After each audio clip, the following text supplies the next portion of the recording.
If you are over 40, drop everything you're doing right now and listen very carefully, because the decisions you make in the next 12 months will determine whether your 60s are calm or catastrophic. Your 40s are not a warm-up and not a victory lap. They are a narrow window of time when you still have energy, time, and the ability to earn. But that window is closing faster than you think. Most people waste this decade chasing the wrong goals, solving the wrong problems, and hoping their retirement will somehow sort itself out. It won't. Charlie Munger spent his life studying how smart people make foolish mistakes, and he had very direct advice for exactly this stage of life. Stop pretending you have an infinite supply of time. Stop treating your portfolio like a hobby and start making decisions like someone who understands that compound interest needs years and that you've already used up the decades you could afford to waste. If you're over 40 and feel like you're behind, that's good. That discomfort is the beginning of clarity. But if you feel comfortable, be careful, because comfort in your 40s is usually the voice of debt and lifestyle, not wealth. Today I'll give you 3 moves Munger would make if you were sitting in your chair right now. A 40-year-old man with perhaps 20 good earning years left and one last chance to fix things before it's too late. Before we go any deeper, make sure you've liked this video, subscribed, and joined our community. Because every week, we build real wealth here using calm, boring, and repeatable principles. No hype, no shortcuts, only what actually survives contact with real life. Here's what separates your 40s from your 30s and your 50s. In your 30s, you had time, but maybe not income. In your 50s, you'll likely have income, but less time and energy. Your 40s are the golden middle, when you can still earn aggressively. You can still recover from mistakes, and compound interest still has enough runway to turn a solid foundation into serious money. But this only works if you stop doing 3 things that financially destroy most people in their 40s. Living as if your income will grow forever. Thinking diversification means owning 15 things you don't understand.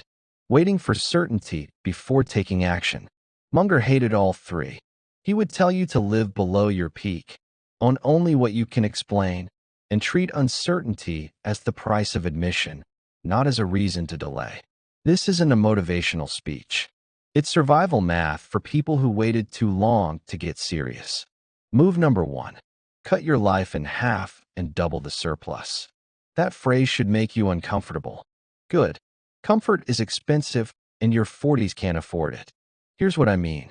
By 40, lifestyle tends to expand, absorbing every raise, every bonus, every stroke of luck. In your own mind, you're not living extravagantly. You're just comfortable. But comfortable is code for, I've designed a life that requires me to earn at this level forever, or I'm in trouble. That's a fragile setup. Munger loved robustness. Robustness means your life keeps working even if your income drops by 30% tomorrow. If that thought terrifies you, your lifestyle is too expensive. The solution isn't guilt. The solution is to take a machete to your budget and figure out what you truly value versus what you're paying for out of inertia, status, or exhaustion. Most 40-year-olds are financing 3 lives at once. The life they live, the life they think they're supposed to live, and the life they're too tired to question. Kill 2 of them.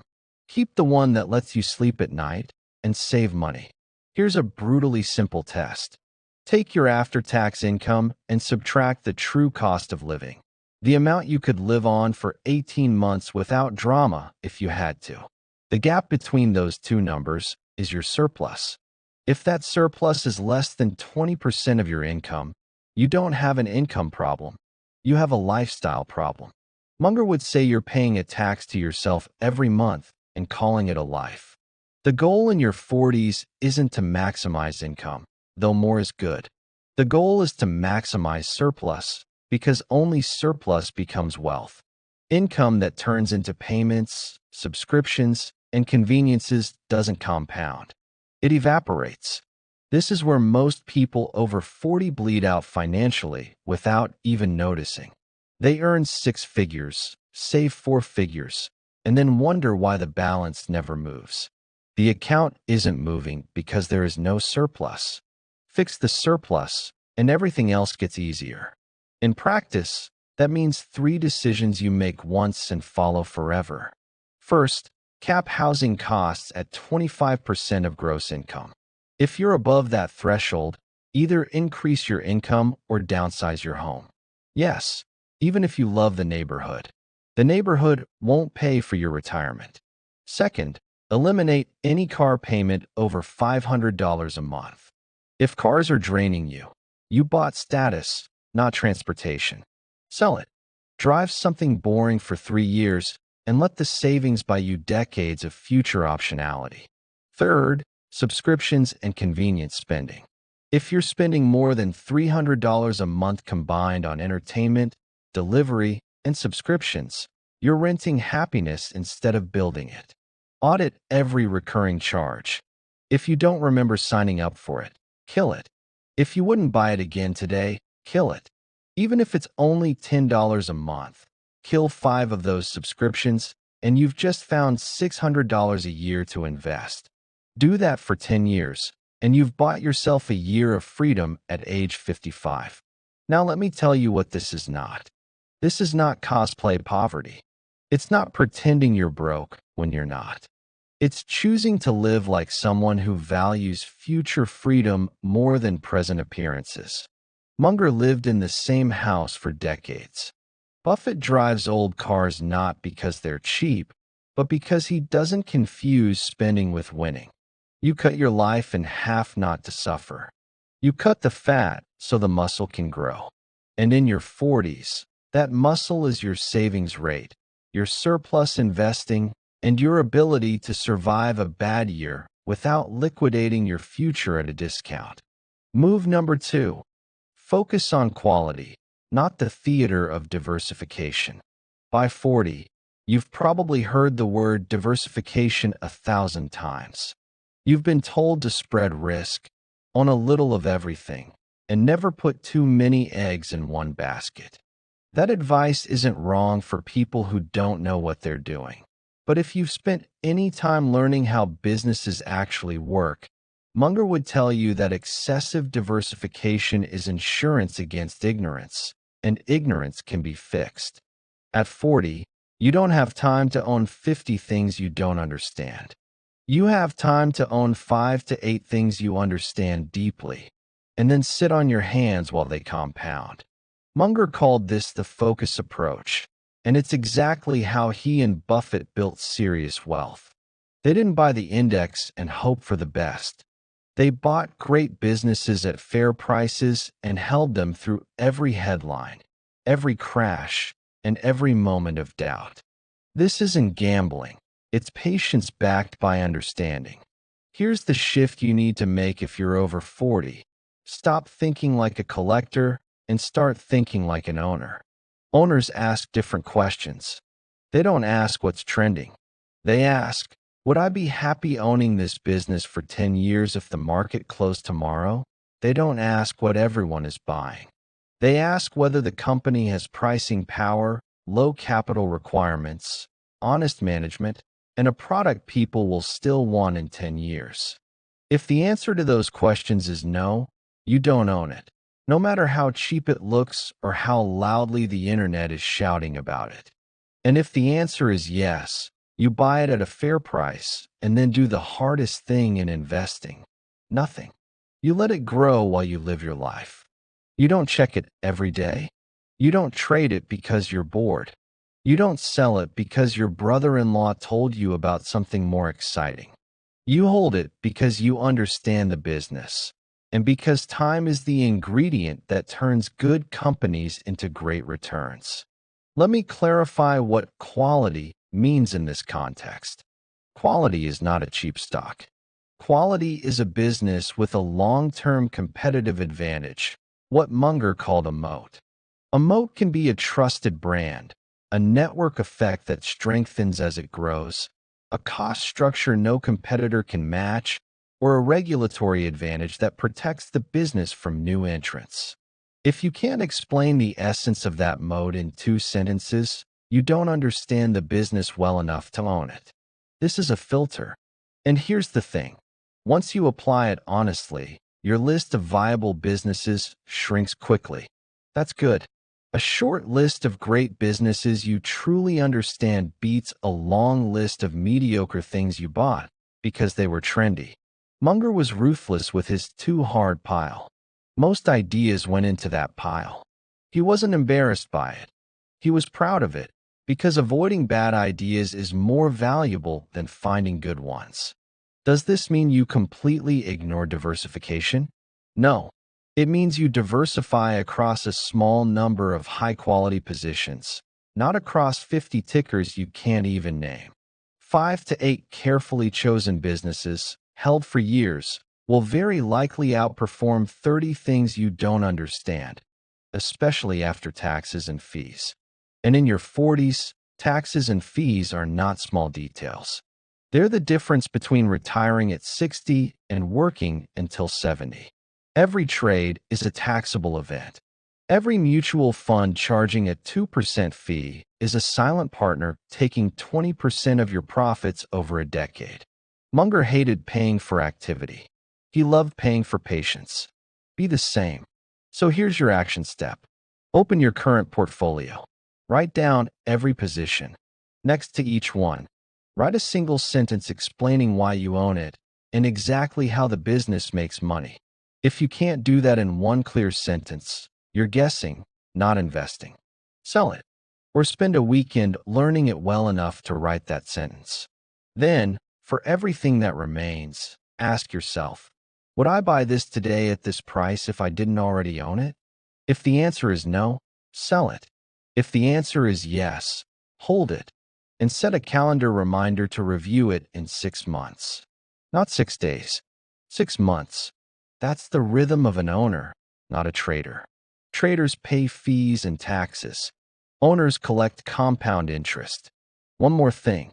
If picking individual stocks feels too hard or too time-consuming, and you'd rather own a simple, low-cost index that gives you exposure to hundreds of great companies without requiring you to be an analyst, that's perfectly fine. Munger respected that choice. The key is that you understand what you own and why, and that you're not paying high fees to someone else to guess on your behalf. A low-cost broad index, held for 20 years, beats most active managers, and it definitely beats paralysis. The worst move in your 40s isn't choosing the wrong investment.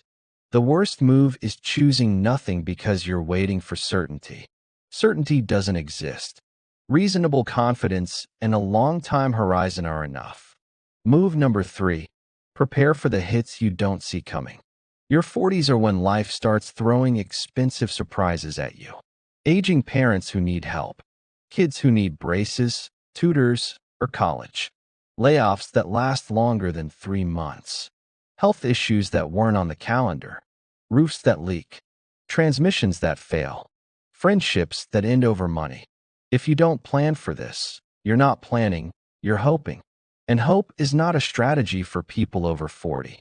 Munger loved the phrase, expect catastrophe. It sounds dark, but it's actually freeing. Because when you expect catastrophe, you stop being surprised by it, and you start being prepared for it. Preparedness looks like 3 things: cash, clarity, and emotional resilience. First, cash.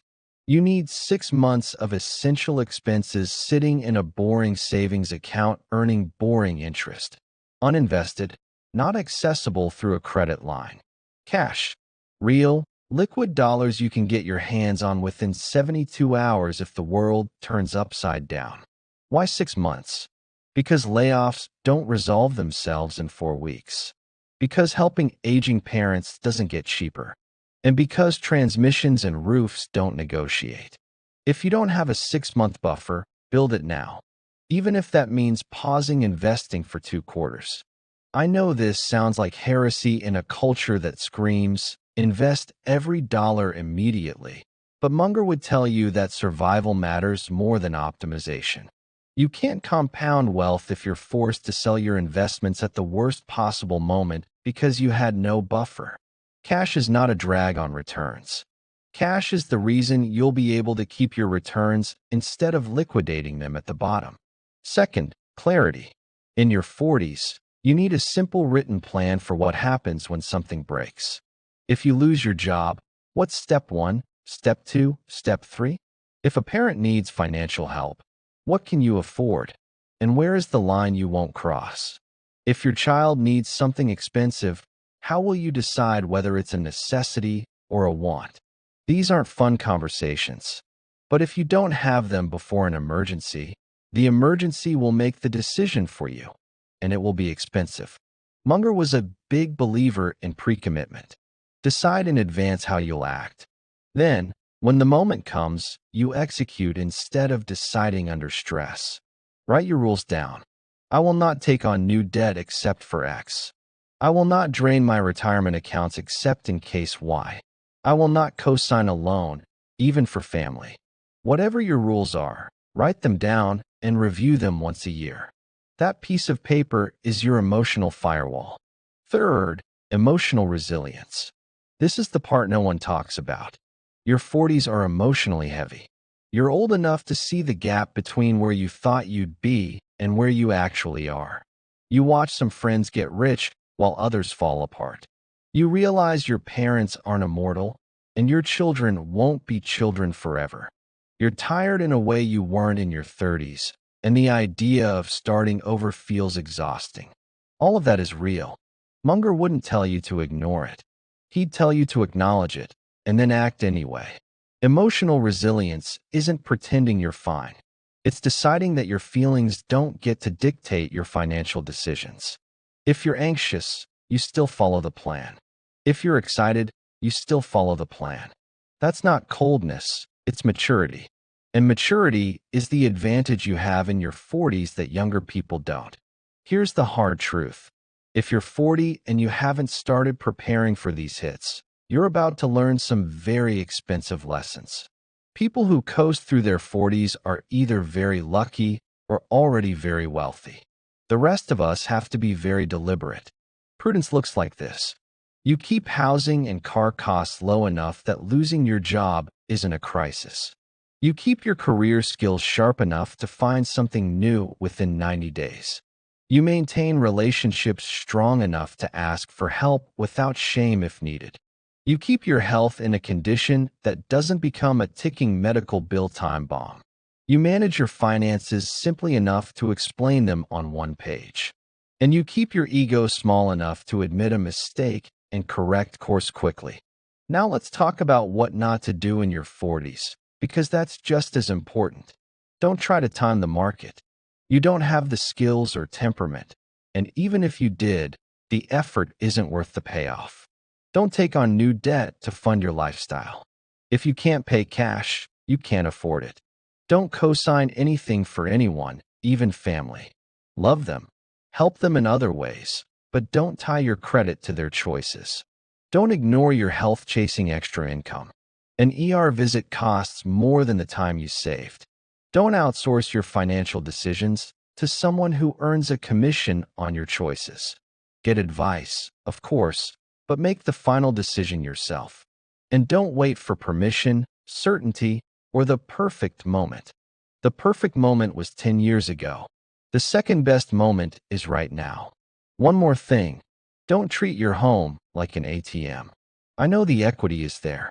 I know cash out refinancing looks tempting. I know interest rates are still reasonable.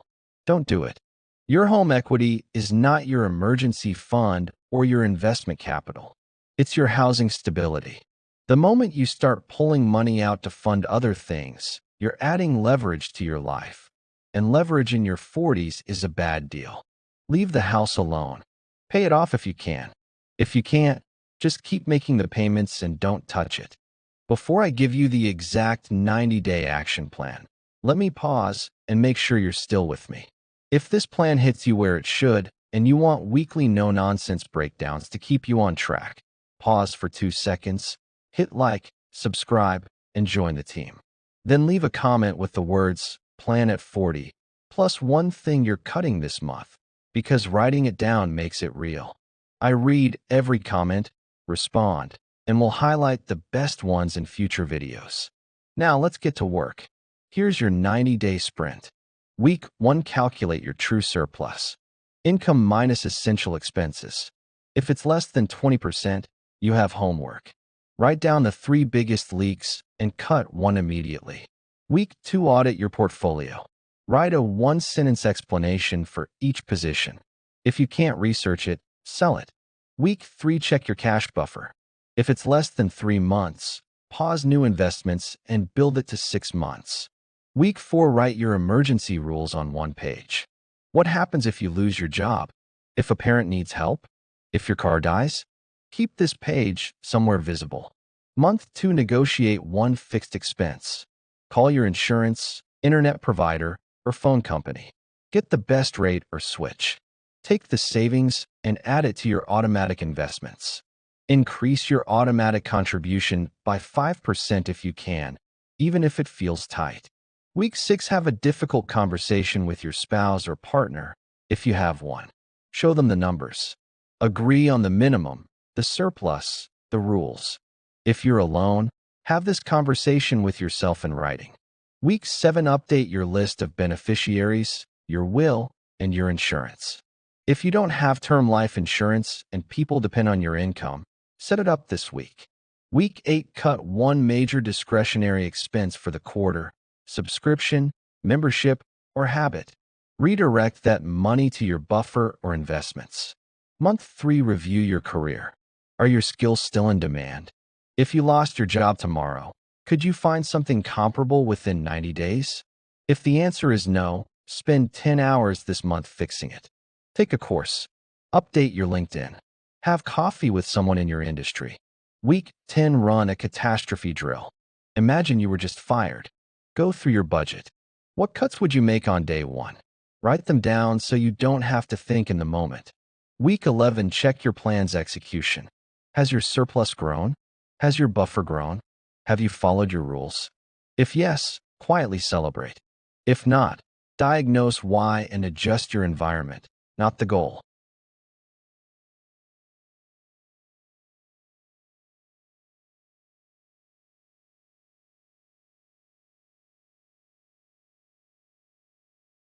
Week 12, write a 1-page letter to yourself at 50. What do you want to be true in 10 years? What are you grateful for as your 40-year-old self? What would you have liked to start sooner? Keep this letter. Read it every quarter. Let me tell you what will happen if you actually do this. You'll feel poor for about 60 days. That's normal. You're not poor. You're redirecting resources from things that don't matter to things that do. And your brain hates change. Push through it. By month 4, you'll stop feeling poor and start feeling clarity. By month 8, you'll see account movement you've never seen before, and you'll realize the problem wasn't your income. It was your structure. By 2 years, people will start asking you what changed, and you won't know how to explain it without sounding preachy. That's fine. Let them guess.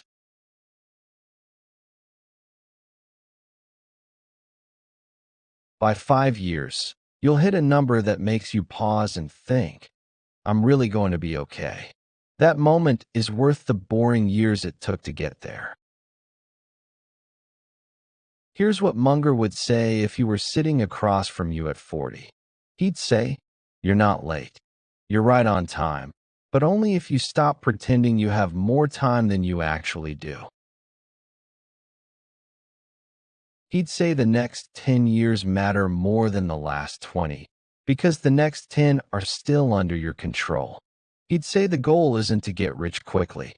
The goal is to get rich slowly, then stay rich, and then die with optionality. The way to do this: live by principles, own quality, avoid stupidity, and be patient when everyone else is panicking. It's not sexy, it's not complicated, It won't make you feel like a genius at a dinner party, but it works. It worked for him, it worked for Buffett, and it will work for you if you let it. Your 40s aren't a second chance. They're the last clean shot you have to build something enduring before the variables start working against you.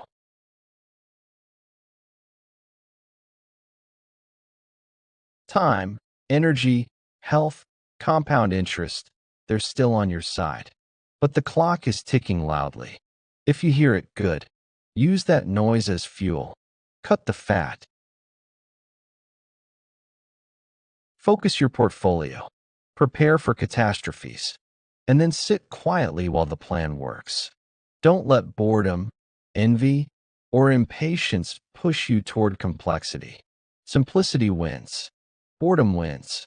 And in your 60s, when your friends are panicking and you're calm, you'll thank the version of yourself that made the boring decisions in your 40s when it still mattered.